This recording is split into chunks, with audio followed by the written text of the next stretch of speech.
اور پھر عملاً رسول اللہ صلی اللہ علیہ وسلم نے ماں کا ادب کر کے بتایا. مصلی امامت پہ کھڑے ہیں میرے نبی اور تاحت نظر اصحاب ہیں اور حضور کی آنکھوں میں آنسو تھے. حضور کو ماں یاد آ گئی.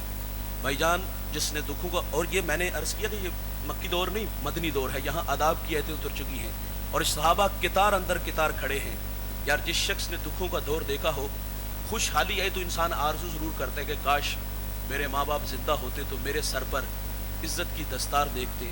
بھائی جان میں اور آپ اپنا اپنا ماضی پلٹ کے دیکھ لیں، کل تک ہم کہاں کھڑے تھے؟ ہمیں تو اچھی طرح یاد آتا ہے بھائی، ایک وقت کا ہوتا تھا، ایک وقت کا ہوتا ہی نہیں تھا. اچار سے روٹی کھا لیتے تھے، گنڈے سے کھا لیتے تھے، گڑ سے کھا لیتے تھے.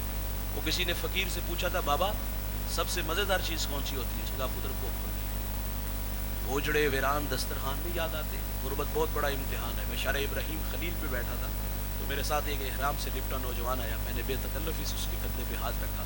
میں نے کہا تھک گئے ہو؟ کہتا چوتھا عمرہ ہے. میں نے پوچھا کہاں سے ہو؟ کہتے کشمیر سے. حالات پوچھے، کہتے میرے اپنے خاندان کے 17 لوگ شہید ہوئے، بھتیجوں بھانجوں کے نام بھی ہے. میں نے معاشی حالات پوچھے، کہتے غربت، مجھے بھی کسی نے عمرہ کروایا. اگلی بات جس نے تڑپا دیا وہ کہتا ہے مولانا دعا کیا کرو غربت ایک جگہ پہ نہ ٹھہرے، گھر بدلتی رہے. وہ کہتا ہے ستم یہ ہے یہ اتنی جلدی گھر نہیں بدلتی. جب یہ گھر نہیں نہ بدلتی تو ہمارے غریبوں کے بھرم ٹوٹتے ہیں.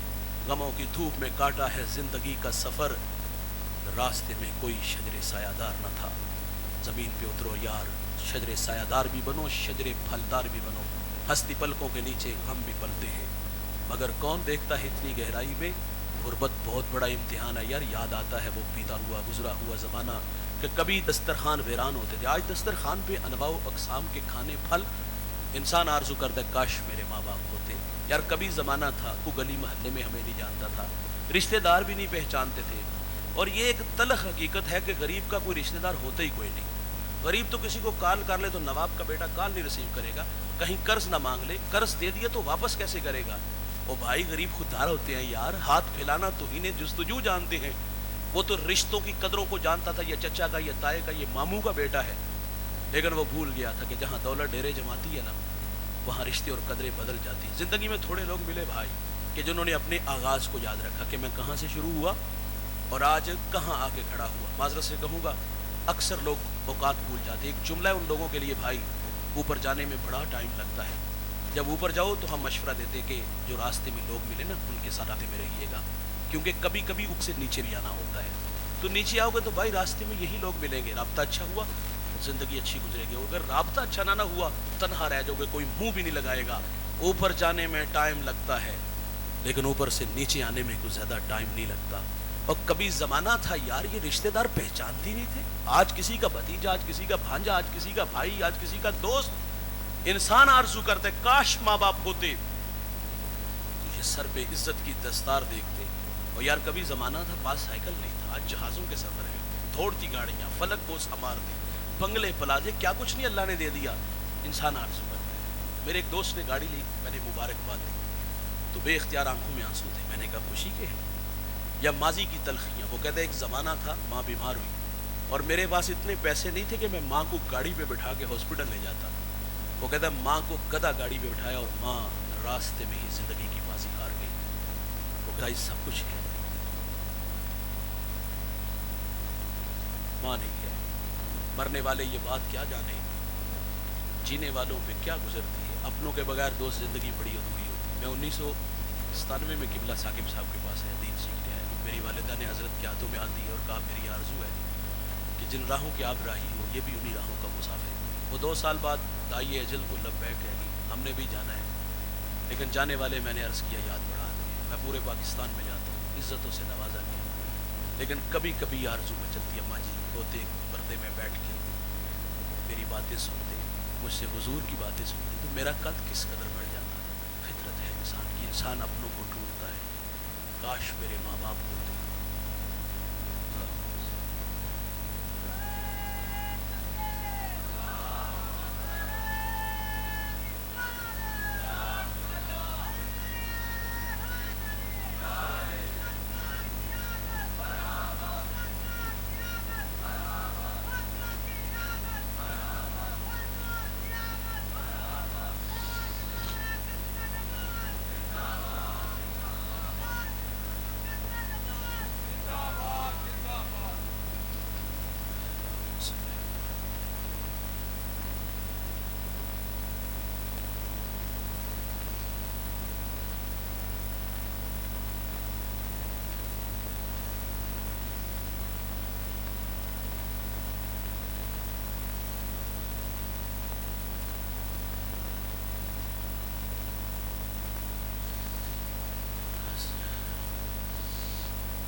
میرے کریم آقا صلی اللہ علیہ وسلم کو ماں یاد آئی. حضور کی والدہ جب میرے نبی کی عمر 6 سال تھی اس وقت بچڑی تھی. ابوا نامی ایک بستی ہے جہاں سیدہ آمنہ رضی اللہ تعالیٰ عنہا کے رخ کے بخار نے آپ یہ دیا اور آپ جان گئیں کہ یہ بخار میری جان لے لے گا. وقت رخصت ام ایمن سے کہا کہ میرے بیٹے کو با حفاظت عبد المطلب تک پہنچا دینا، اور پھر حضور کو پاس بلایا. ادھر بچپنے کی معصومیت، پیشانی میں نبوت کا نور، اور ماں بیٹے میں خوب سی گئی. دو ایک باتیں ہوئی اور پھر ہمیشہ کے لیے پہاڑوں میں سو گئی. فرماتی بیٹا ہر نئی چیز نے پرانا ہو جانا ہے، ہر باقی نے فنا ہو جانا ہے. اور میں بیٹا میں بھی جا رہی ہوں لیکن سنو میرا ذکر باقی ہے. اب اس لیے کہ میں تیرے جیسا پاکیزہ پرسوت محمد چھوڑ کے جا رہی ہوں. بس سانسوں کی مالا ٹوٹ گئی، موتی فضا میں بکھرے. میرے نبی ماں سے لپٹے، لپٹ کے روئے، ننے ننے ہاتھوں سے کالے پتھروں کی قبر بنائی، اس میں آنسو کا چھڑکاؤ کیا. پھر جہاں تک ماں نظر آئی میرے نبی پلٹ پلٹ کے ان کالے پتھروں والی قبر کو دیکھتے ہیں. میں سیدہ کے مزار پہ پہلی دفعہ جب گیا، سحری کا وقت تھا، پہاڑ کے نیچے تھا، ماحول خاموش تھا، ہوا کا کہیں سے کوئی ایک جھونکا بھی نہ آیا. لیکن جب سیدہ آمنہ کے قدموں میں جا کھڑا ہوا ایسا لگا کہ اللہ نے جنت کے 8 دروازے کھول دیے. آج بھی جنت سے ٹھنڈی ہوائیں سیدہ آمنہ کو سلام کرنے آتی ہیں. میرے ساتھ کچھ علماء تھے، میں نے کہا یار آج ہم بھی جس طرح حضور ماں سے بچھڑے تھے پلٹ پلٹ کے دیکھا تھا اسی ادا کو اپناتے ہوئے رخصت جائیں گے. میں نے کہا چلو آؤ پلٹتے ہیں، چلو آؤ بچھڑتے ہیں. وہ پلٹنا، وہ بچھڑنا مجھے یاد ہے. حضور کا بچپنا یاد آیا، اور پھر مقام بدر تک ہماری ہچکیاں اور سسکیاں تھمنے کا نام ہی نہیں لے رہی تھی. ام ایمن کہتی میں حضور کو لے کے جب پہاڑ سے نیچے آئی نا تو پلٹ کے دیکھا تو حضور میرے ساتھ نہیں تھے. میں جلدی سے پہاڑ پہ چڑھی تو میری آنکھیں کیا دیکھتی ہیں، حضور ماں کے سرانے کھڑے ہیں، اور وہاں کھڑے ہو کر کہہ رہے تھے امی جی آپ تو جانتے ہو نا کہ میرا اس دنیا میں آپ کے سوا کوئی بھی نہیں ہے. ام ایمن کی جان نکل گئی، سینے سے لگا لیا. میرے نبی فرمایا کرتے تھے ام ایمن میری ماں کے بعد میری ماں لگتی ہے. آج حضور کو ماں یاد آ گئی، مصلی پہ کھڑے ہیں یار، آنکھوں میں آنسو تھے. فرمایا کاش صحابہ میری ماں زندہ ہوتی، میں تمہیں نماز عشاء پڑھا رہا ہوتا، اس میں سورۃ فاتحہ کی قرات بھی کر چکا ہوتا. والدہ کو مجھ سے کوئی کام یاد آ جاتا، مسجد نبوی کے دروازے پر آ کر کہتی بیٹا محمد میری بات سنو. حضور فرماتے میں نماز توڑ کے پہلے اپنی ماں کی بات کو سنتا. ماں باپ بڑی دولت ہے دوست، آپ کے پاس ہے تو قدر کرو. یہ ایک بار آتے ہیں دوبارہ نہیں آئیں گے. میں جب بھی والدین پہ بات کرتا ہوں تو آخر پہ ایک دو بات ضرور کہتا ہوں.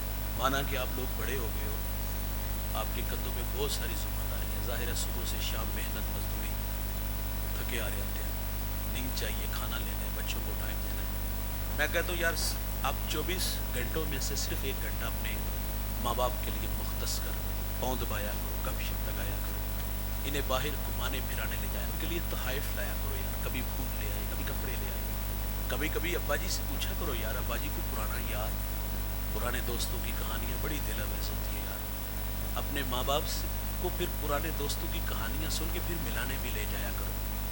پتہ ہے کب مرتے ہیں؟ جب ہم لوگ انہیں ٹائم نہیں دیں. اولاد کو دھوکہ لگا کہ ہم شاید ان کی خدمت کرتے، 1 ماہ بعد 500 ہزار دیتے، شاید ہمارے پیسوں کے بھوکے. آپ اپنے پیسے سنبھال کے رکھو یار، آپ کے کسی کام آئیں گے. ہم لوگ سمجھے جس طرح دوسرے مفاد کے رشتے ہمارے ساتھ جڑے، یہ بھی مفاد پرست ہے. نہیں چاہیے آپ کے پیسے. ماں باپ کو بڑھاپے میں صرف ایک ہی آرزو ہوتی ہے ہمارے بچے ہمارے ساتھ کچھ وقت گزارے. لیکن ستم یہ ہوا کہ 6 ماہ ہماری ان سے ملاقات نہ ہوئی، ایک گھر میں رہ کے، ایک بستی میں رہ کے. بلکہ ہم لوگوں نے تو معذرت سے کہوں گا ان لوگوں سے مرنا جینا ختم کر دیا. میں مر گیا تھا تسی نہ ہے، تسی مر گئے تھے میں نہیں ہوں. آخری بات گفتگو سمیٹنے لگا ہوں. میں کھاریاں کے پڑوس میں جگہ حاضر ہوا. میرا جو میزبان تھا وہ وسیم ان کا نام ہے، وہ انگلینڈ میں ہوتے، ان کی والدہ کا ختم پاک تھا، ملتی جلتی گفتگو تھی. تو میں نے وہاں ایک بات سنائی. میرے ایک جاننے والے ہیں سیالکوٹ سے ان کا تعلق ہے، وہ کہتے ہیں میں والدہ کو دکان پہ لے کے جوتا خریدتا تھا، 6-7 قسم کے جوتے دکھائے. میں نے ماں جی سے پوچھا ماں جی کون سا پسند ہے؟ کہتے بیٹے ساری سونے ہیں۔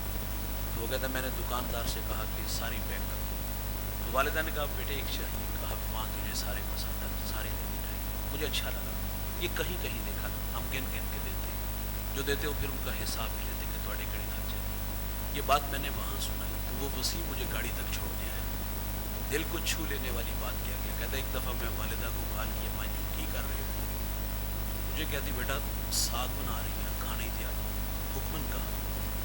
بھائی اگر حکمن بھی کہا ہے آباد سے آتا ہے، مظفر آباد سے آتا ہے، مظفر گڑھ سے آتا ہے، بیٹا ہزاروں میل دور دیار غیر میں ہے یار رزق کے حلال کی تلاش میں، ماں نے ویسے لاڈ کر کے آنسر کیا۔ وہ کہتا یہاں دل پہ چوٹ لگی۔